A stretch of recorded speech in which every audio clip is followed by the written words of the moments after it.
Hi everybody and welcome back to my YouTube channel, Pokies and Tarantulas. I did get a viewer request to do a collection video, so that is what I will be doing for you today. I will be showing you all the tarantulas in my collection up close and personal with each and every one of them, and I hope you enjoy. Alright, so here's my Avicularia. She is absolutely beautiful. Her name is Venus. I actually rescued her. I think that she was not in the greatest of conditions when I purchased her. She was not being kept in the right enclosure. She was not being fed properly. I did take her in, feed her properly, got her up to par, gave her this nice tall enclosure that you see here. She is one of the sweetest and most docile tarantulas in my collection. I think she is absolutely gorgeous, and there is Venus. Alright, so next up is Reina. Reina actually means queen in Spanish, which I think is very fitting for her bright gold colors. She is pretty skittish and webs a lot, but she is also very sweet. She's never thrown a threat posture at me. And there's Reina. Next up we have Syble. She is insane. I like to call her little monsters because she throws threat postures, she flicks hairs, she is not the nicest. She is a Brachypelma sabulosum, and I think that her colors definitely make up for the fact that she is a bit evil. Alright, so there's Syble. Alright, so here's the first one of my Grammostola roseas. She is absolutely beautiful. Her name is Scarlet, very, very temperamental. Some days she's extremely sweet, others not so much. She did try and throw a threat posture at me before I did start the video.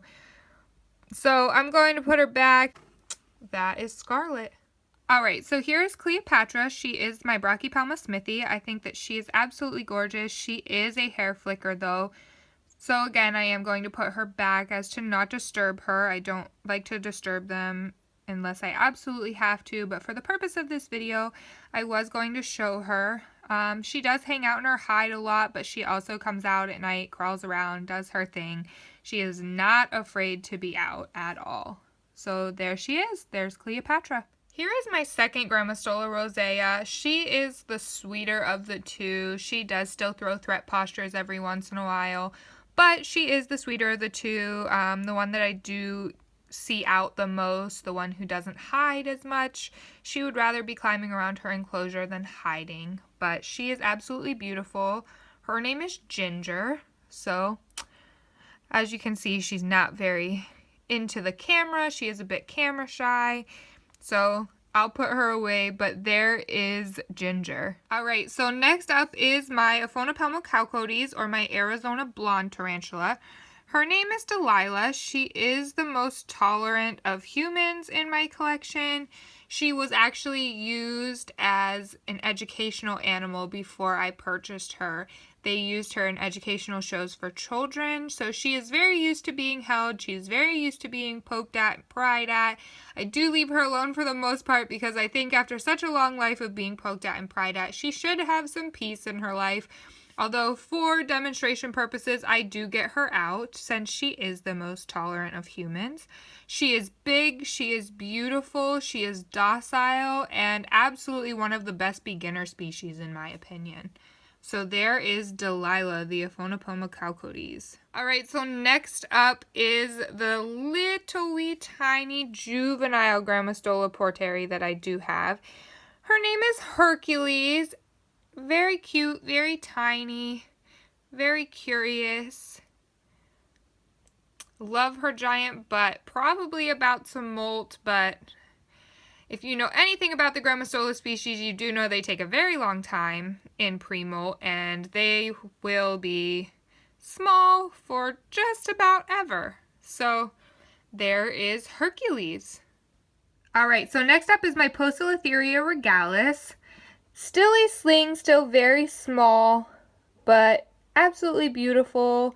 They are one of my favorite arboreal species. I love the Pokies, but the regalis is absolutely my favorite out of all of them.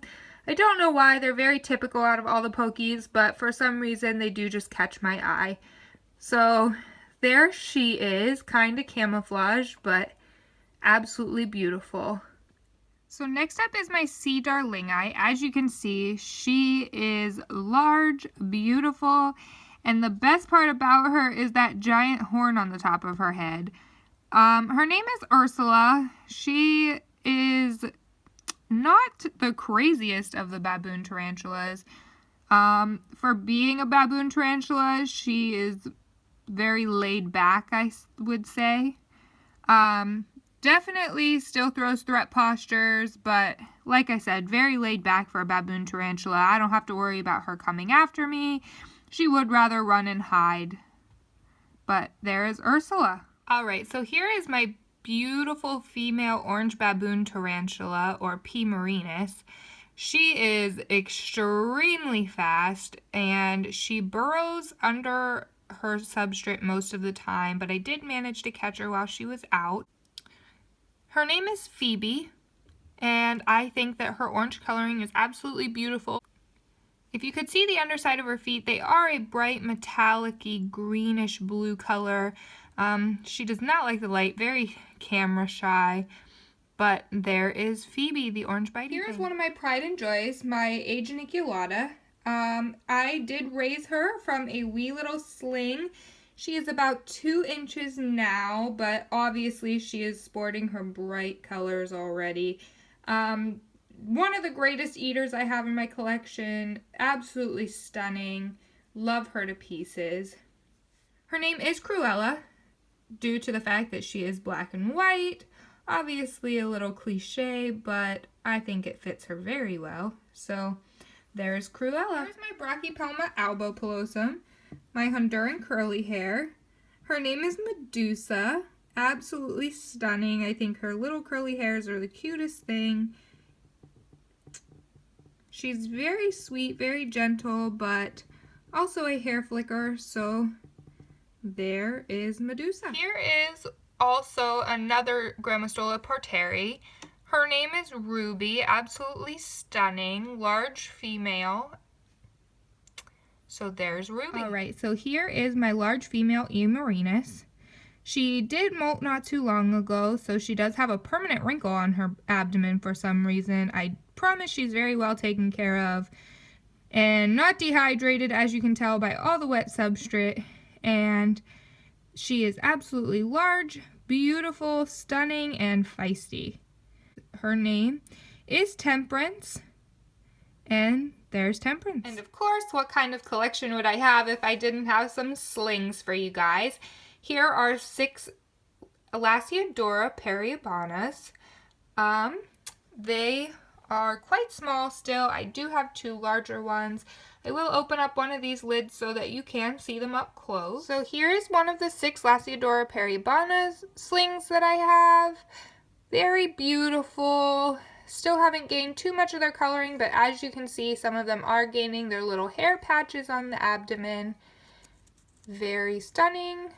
Very crazy. But also some of my favorites. I also have 6 little Grammostola porteri slings.